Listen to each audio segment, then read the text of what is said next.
دھوپوں میں تپتی زمینوں پہ سجدے، سفر میں وہ گھوڑوں کی زینوں پہ سجدے، چٹانوں کی اونچی۔ اس لیے اللہ بڑا ناراض ہوتا ہے اس بات سے کہ تم اللہ کے کام سے زیادہ دنیا کے کاموں کو ترجیح دو۔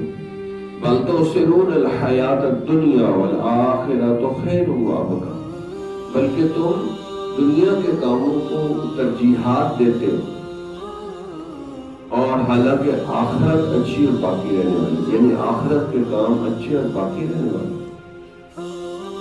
اب اتنا بھی کافی تھا، لیکن اللہ نے آگے تاکید فرمائی، ان ھذا لفی الصحف الاولیٰ، یہ بات کہ آخرت اچھی اور باقی رہنے والی ہے، یہ ہم نے پہلے سارے صحیفوں میں بھی لکھا ہے، ساری صحیفوں اور کتابوں میں بھی لکھا ہے۔ صحف ابراہیم و موسیٰ، موسیٰ و ابراہیم کے صحیفوں میں بھی لکھا ہے، تمہاری کتاب میں بھی لکھ رہے ہیں، تمہیں بتا بھی رہے ہیں کہ یہ بات اتنی اہم ہے کہ سب صحیفوں میں لکھی، کہیں دنیا کا فتنوں میں نہ مبتلا ہو جانا۔ اس لیے حضرت امام ربانی جل جلالہ فرماتے ہیں کہ سب سے زیادہ بڑا فتنہ یہ ہے کہ بندہ اللہ کے دین کو چھوڑ کر دنیا کے پیچھے لگ جائے۔